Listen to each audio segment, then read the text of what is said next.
the Atlas Airguns Podcast. This is a general discussion episode with Roger Lait of the Triple-G Podcast about the upcoming 2022 Extreme Bench Rest.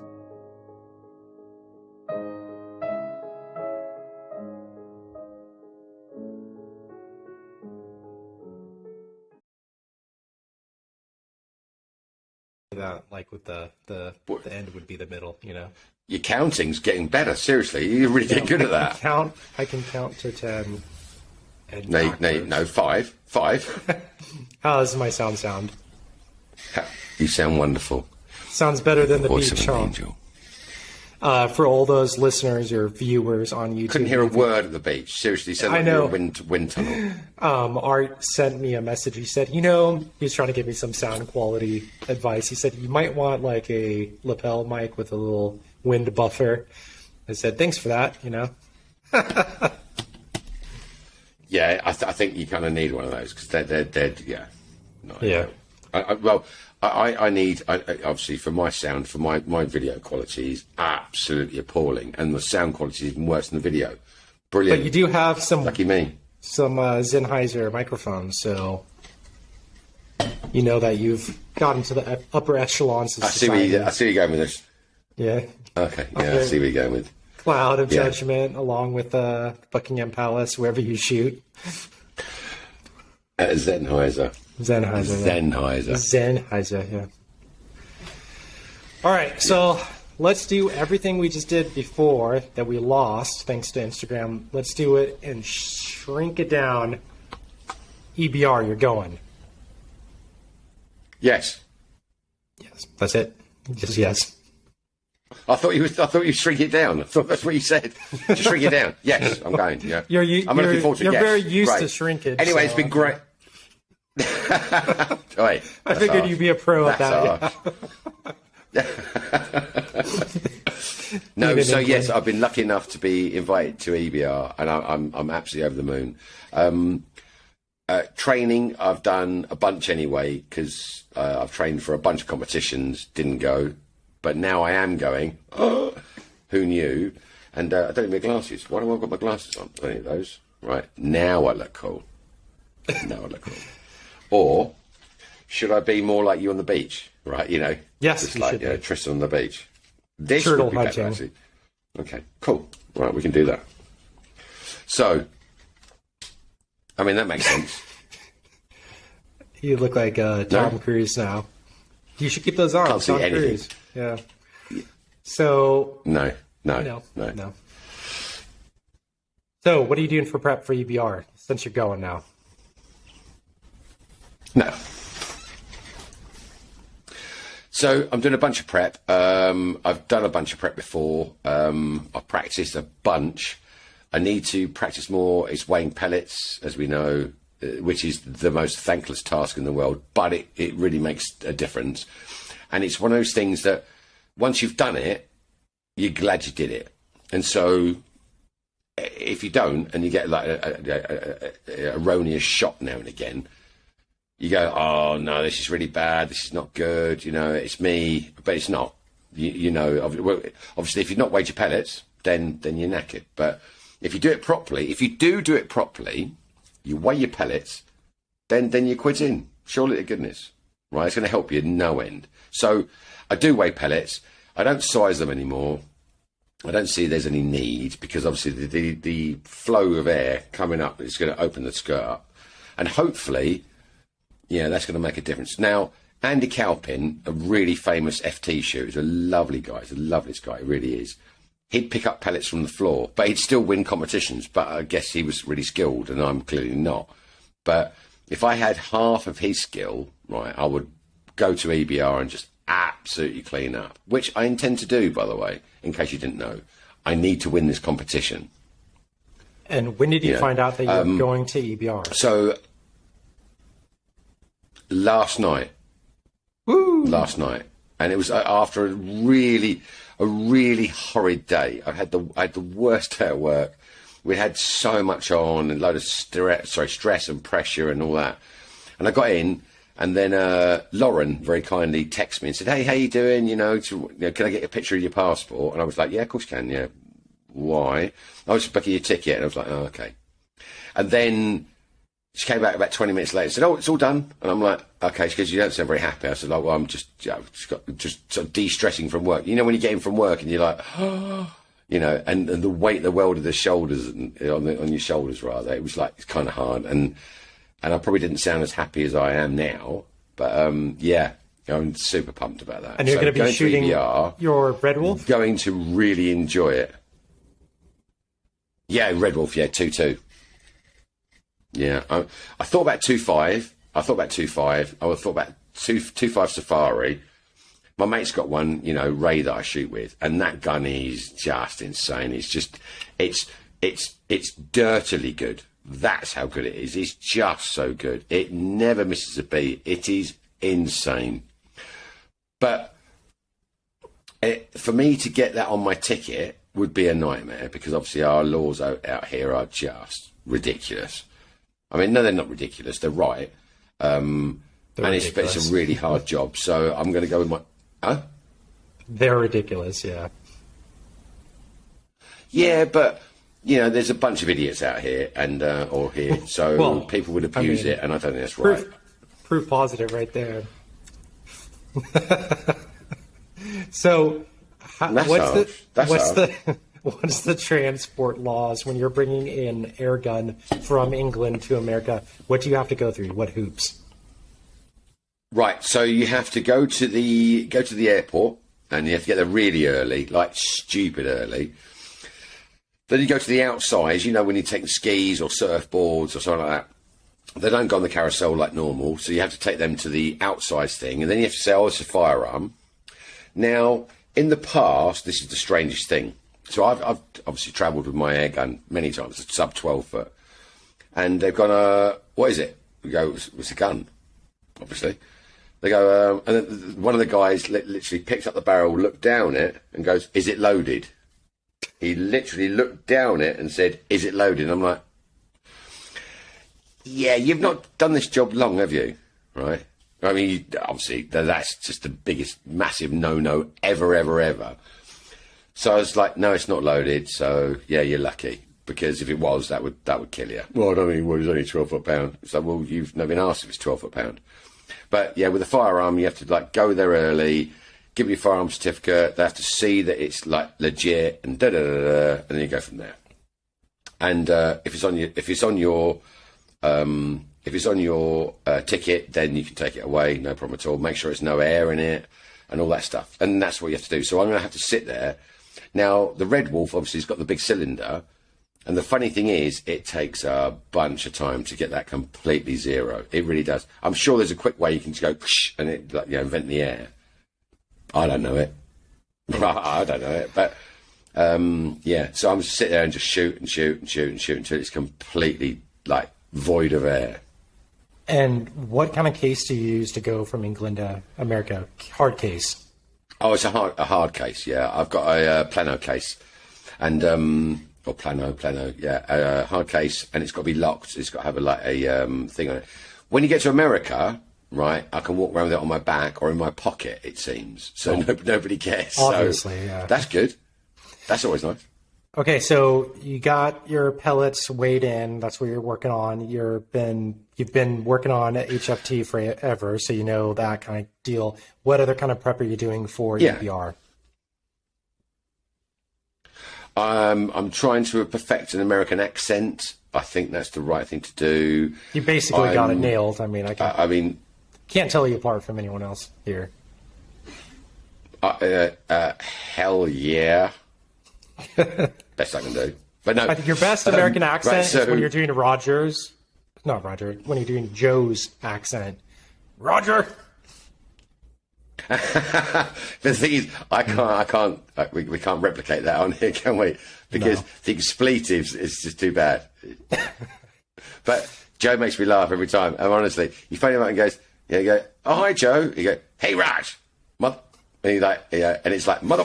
Oh, okay, right. See, your Joe impression, it reminds me of Eric Cartman.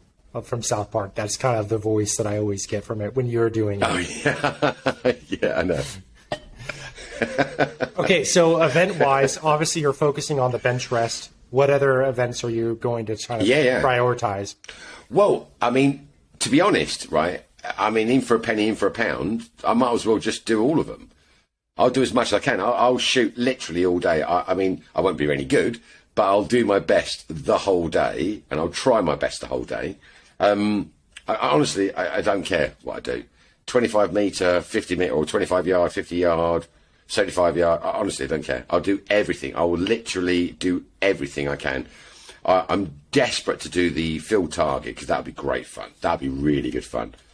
The only downside with that, because obviously we shoot out to 55 yards FT in England, and this is out to 100, and that's more difficult. Let me tell you. But you've got power. So I need to. Yeah, I know, but I mean, it's a bit tricky. That's all, right? So I need a scope that I can range with, right? Because you can't use rangefinders, obviously, because it's FT. Unless they do, I don't know, because America's so. I mean, Philip will tell me, right, that you can go and range it and walk it out and just do it all yourself because they cheat because they're cheaters out there. And even though Philip was saying to me, "Oh no, it's really difficult FT." Because obviously we have to know the wind, and they've got wind meters and like rangefinders and helicopters over there, and it's all GPS. I mean, it's GPS, the whole lot. They've got the whole lot, right? You can't miss. I think so you need a Marauder and a Leaper CTG scope to win. That's just my. I know. I've heard those scopes. I've heard those scopes are really good. Yeah. Yeah, I like Leapers a lot, actually. Because I know Joe loves those, doesn't he? Joe loves those, and he's always saying. So what Joe's saying how much he loves those scopes. What scope are you gonna use? Vortex, obviously. Right? I'm really kind of hoping that Vortex UK come through with the Razor HD. That's what I really want, because I looked through one the other day and it was just like it was like Justin Timberlake singing softly in my ear. It was so beautiful, right? Honestly, this thing, the glass is amazing. It's just insane. It honestly is really, when you go, oh, that's really good. I mean, like, there's good, and then there's HD good, and you go, oh, I'm really excited about it. Seriously, I had a warm, fuzzy feeling in my special place. I really did. It was that good. And it honestly, you parallax it in, and when you parallax it in, it is just, I mean, like literally the tiniest increment back and forth, right? Off, on. Honestly, it's amazing. They're so good. If you don't get that scope, what scope I've always are you... liked Vortex. I mean, honestly, I think it's awful, like product placement anyway. I think it's awful, that sort of stuff. And people do that. It's just like, if they want to do it, they can. What scope would you use if you're not going to use that one? Leapers. I mean, simple as that. Yes, leapers. No, I'm going to use, if I don't have that, either Strike Eagle, I mean, one of Joe's favourites, or I don't know, PST Gen 2, either or. But yeah, I don't know. There's a couple of options, but I mean, I've got 4 or 5 options. But I do like my Vortex, but I really do want the HD because it's got a little bit extra magnification, and it's so cool. What kind of tripod are you going to go for the bench rest? Tripod. Mm-hmm. Tripod. Oh, sorry, bipod. Tripod. Bipod. Oh, okay. Oh no, sorry. I mean, tripod. Sorry, it's about air gunning, Tristan. Yeah. It's an air gun. I'm thing, on the digital right? content creation side. You're on the shooting side, so I spliced those. Okay. But I do like the idea of a tripod. Now seeing that. Right. I mean, really? I mean, you have shot before, right? Okay. From time to time, you've got a gun, yes. right? I think so. I have one now. Okay, so going across the United States, I gotta tell you this. Got in. Going across the United States, I dropped that gun off with David at Black Arts. I thought to myself, kind of good that I'm doing this because my car is going to get broken into. It never did, but I was anticipating that the whole time in El Paso, all these like Mexican towns that are like in southern Texas. It's crime ridden. And I was thinking, man, someone's going to break into my car or break into my trailer, take all the air guns. So I had the bush buck. I carried that inside like a baby. I slept with it every night. Everything else, though, I didn't have any guns. So right now I only have one gun. Oh. Yeah. Oh, that's not ideal. So, but you got the bush buck, though, yeah? Yeah. Yeah, for hunting. Right. I really want to shoot that. I really want to shoot that. So you are doing big bore. I've not shot any. I hope so. I really hope so. I really hope so. I want to do that. I want to clean up everything. But that'd be so nice. I've got no slugs for big bore. I've got a gun for big bore, but I'll have a go, definitely. Yeah. Yeah, that'd be so good. I mean, how far? I mean, you tell me the rules. I mean, what is the big bore rules? I mean, what do you do? Is it like a mile? Is it like the big bore event? A mile. A big bore event's pretty easy. How they did it last year is they didn't have any paper targets or anything like that. They all had steel, so it's about a foot wide targets, maybe 10-inch targets, and it's designed to mirror real life hunting conditions. That's how I kind of would phrase it. And it's set at different distances, which should be kind of fitting to your expertise, being field target and stuff like that. So it's kind of like field target, just at bigger distances. There's one at about 20 yards, one at maybe 2 at 50, and then another at 100, another at like 230, and then there's one at 300, and there's one way out there at 400 yards, like a bonus round. Yeah, but hold on. Right, okay, so that's the case. Okay, so then you're allowed anemometers, like a wind meter, aren't you? I think you could have one off your barrel, but I don't think it would help because of how long the range is. There's a lot of wind going on, so I don't think you'd be able to place wind. You can't place flags out there on the field. It's one continuous event. And then on that note, that each shooting, before you take, when you're doing, let's say, a 50-yard or 100-yard target, you have to do that target, I think, at different, that stage you have to do at different positions. So you have to do a like laying down, different prone positions, right? Standing. Voguing. Right, yeah. voguing first, right? Standing, okay, bench rest. Then okay, and then modern positions. dance. Yes, exactly. Yeah, the Disney kind. Cobbs. Yeah. So anyway, different prone positions. Like, I think 4 or 5. Very good. So that's basically it. The Disney jokes always go well with that's Roger. easy. Okay, yeah. well, I say that's easy. Well, yeah, okay, fine. Lovely, we'll do that. Simple enough. Ain't no thing. A little dancing, Disney dancing for Roger. Bring it on the next one, thank you. I've been married twice, right? Okay, I can handle this. Right, seriously, and I'm still smiling-ish. No, that's fine, okay. We can do that. Okay, so let's talk Dana's video. We got to talk about Dana's video. Dana's video. Yeah. Well, Dana's video. I mean, I don't know about you, but I really want that gun. Because why would you not? The Fox 1143. I mean, how could you? I mean, literally, they should say, for fuck's sake, yeah, you need this gun. Because you do. I mean, you do. I mean, the barrels, it's long. It is long. The kid can do high jump over it during the day. I mean, you can limbo under it in the evening with your friends, right? But, mate, seriously, that's got some technology in it as well. My favorite part of that video is when he was using it to get the weeds.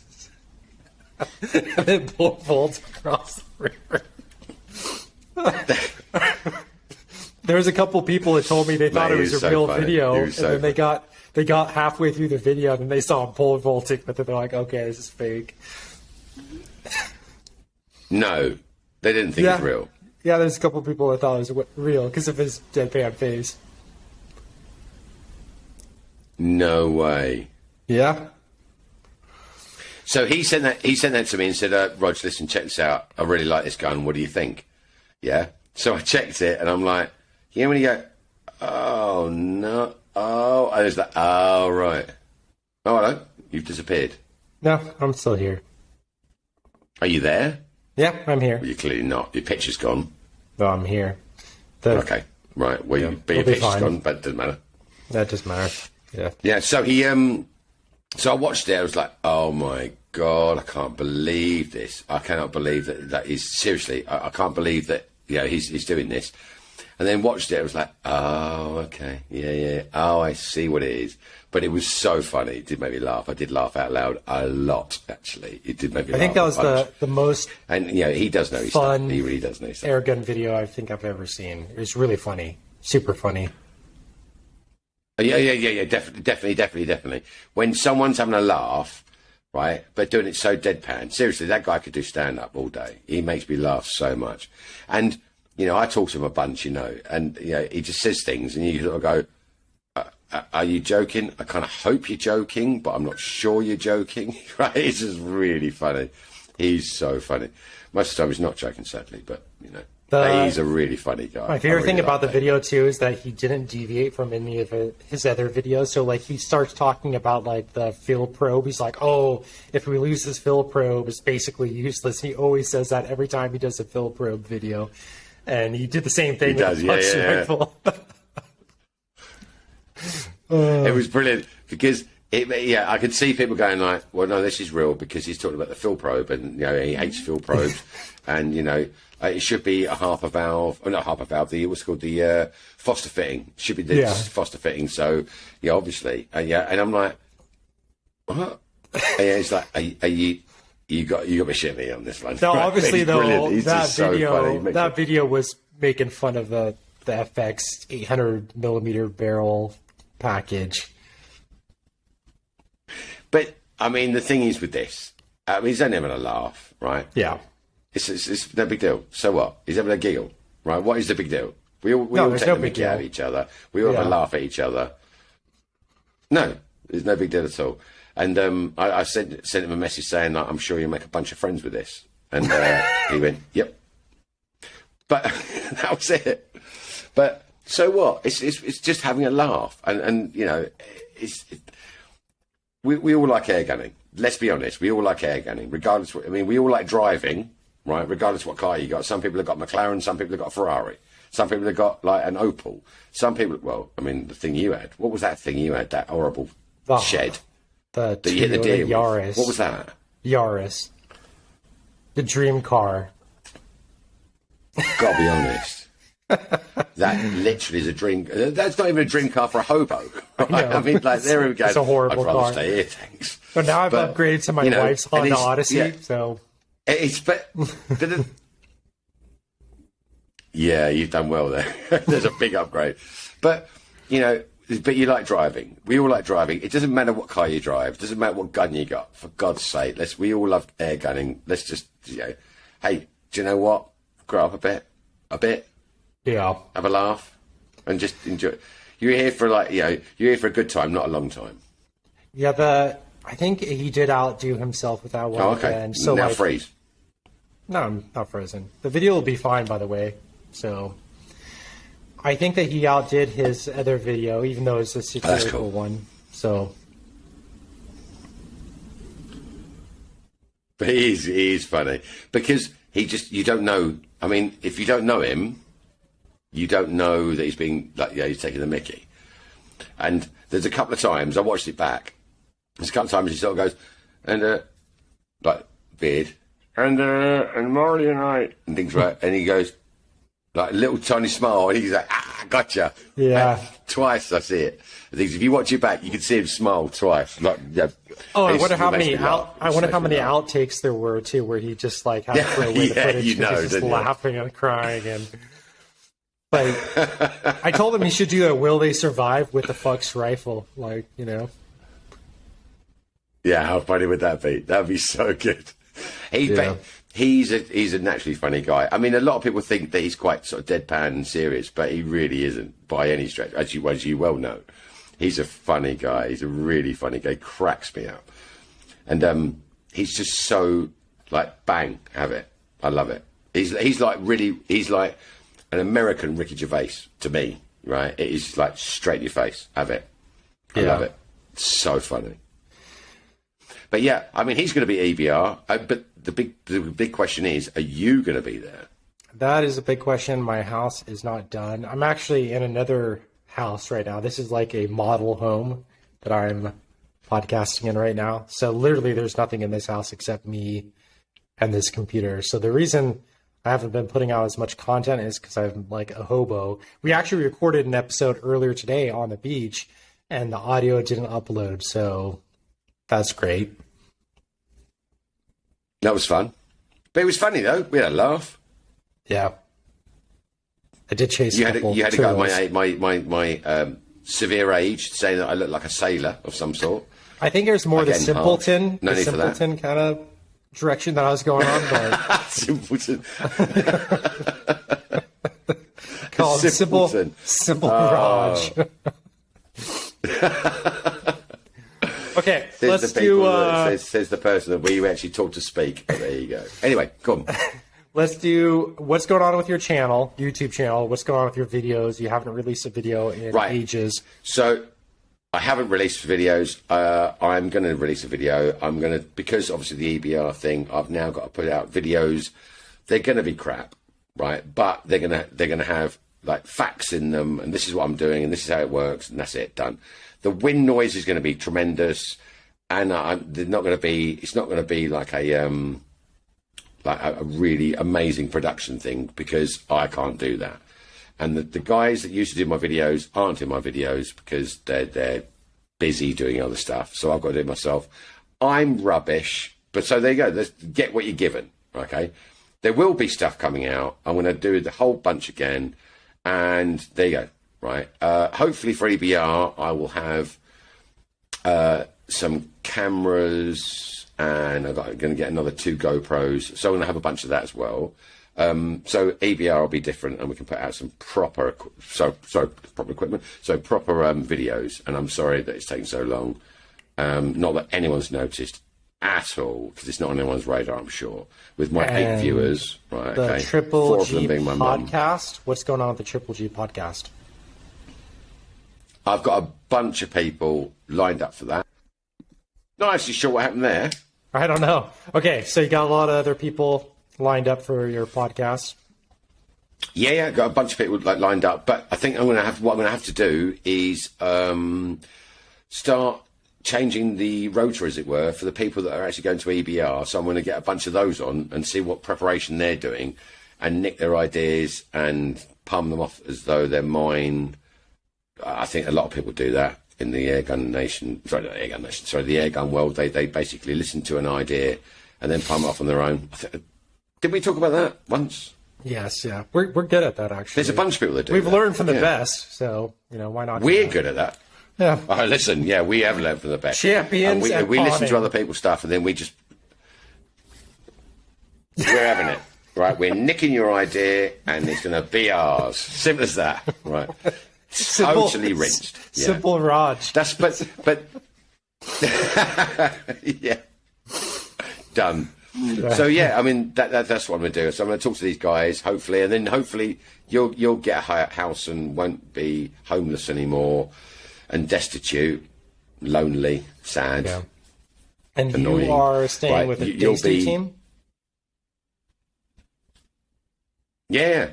I'm shooting for Daystate, shooting a Red Wolf, and I'm staying at a house that looks pretty cool, actually. So that's nice.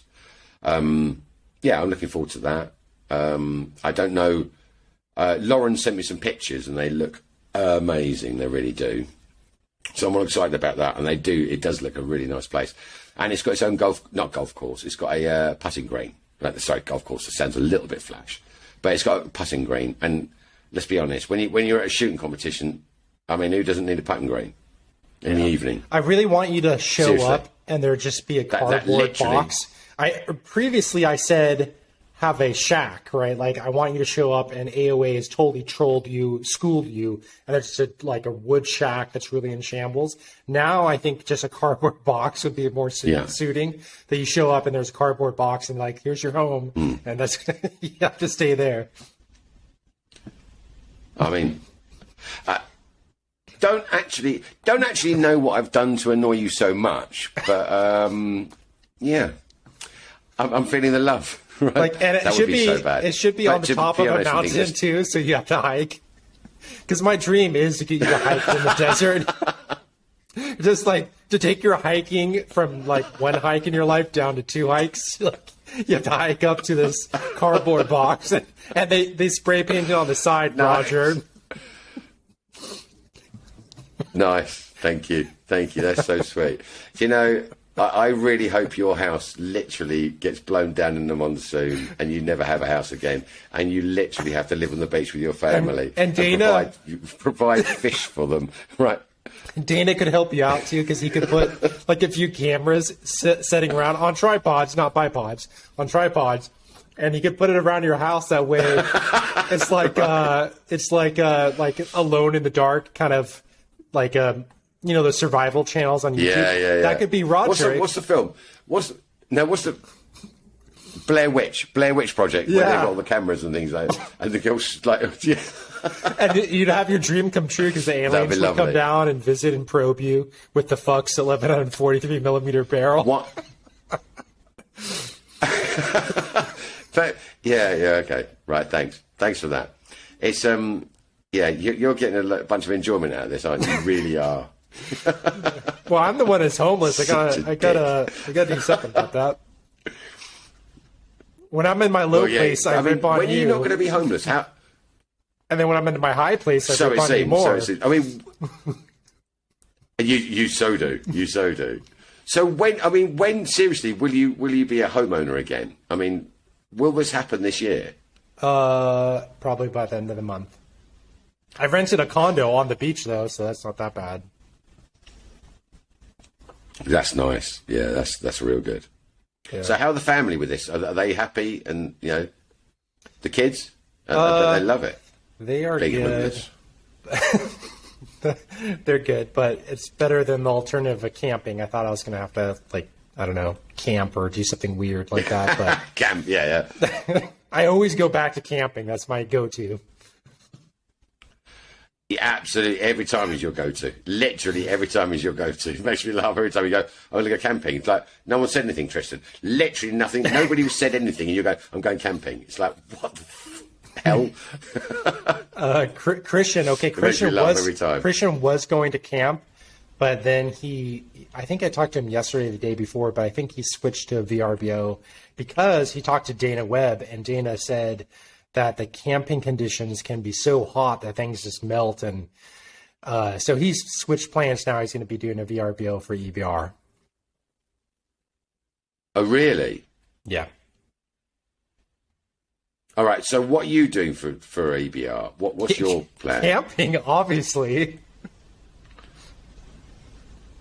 You're going to be crashing in with me. I know it. You're going to be knocking on the door going, can I come in? Come on in. Right, I'll give you a bit of water. Right. Right, there you go. No. Yeah, one drop. Out. Yeah. No, I mean, are you seriously going to be camping? I don't even know if I'm going yet, so that's the big hurdle. When I figure out what I'm going. But you have to go. I know I do, but I'll have to think about it and see if I. The problem is the house isn't done, so if it's done, I have to go to the house, right? What if the house is done? I have to take my family there. I'm confused. So if the house is done, you can't come. But if the house isn't done, you can. If the house is finishing around when I'm going to EBR and I have to do like the final walkthrough and all that kind of stuff, then I need to be here. Right. Okay. That's basically it. Right. I would love to stay in your cardboard box in the desert, but there's like other things going on. So cardboard boxes aside. Right. Mate, it's a cardboard box made for two. That's all I say. It's just made for two. And I'm sure, 100%, that you'd love to have a little snuggle up and a spoon, right, in the middle of the desert, right, in 107 degrees, you know. Oh, Joe's calling me for some reason. Right, hold on. Like, literally, Joe Ray's just calling me. Hold on one second. Let me send him a message. Tell him he's a... Hold on. Tell him there's a space for him in a cardboard box. Because if I pick it up... that would have to be a big one. Hold on one second. Hey Joe, I'm just on a live stream. Sorry, a podcast with Tristan. I'll give you a call back straight away. I'm so sorry. Yes, I'm so famous. So famous. I wish I was. What we should do is we should get him on here. Hold on this for 1 second because I need a whiz. We could do that. Yeah, we could. Put it on pause. Let's do that. Okay. Let's do that. All right, cheers.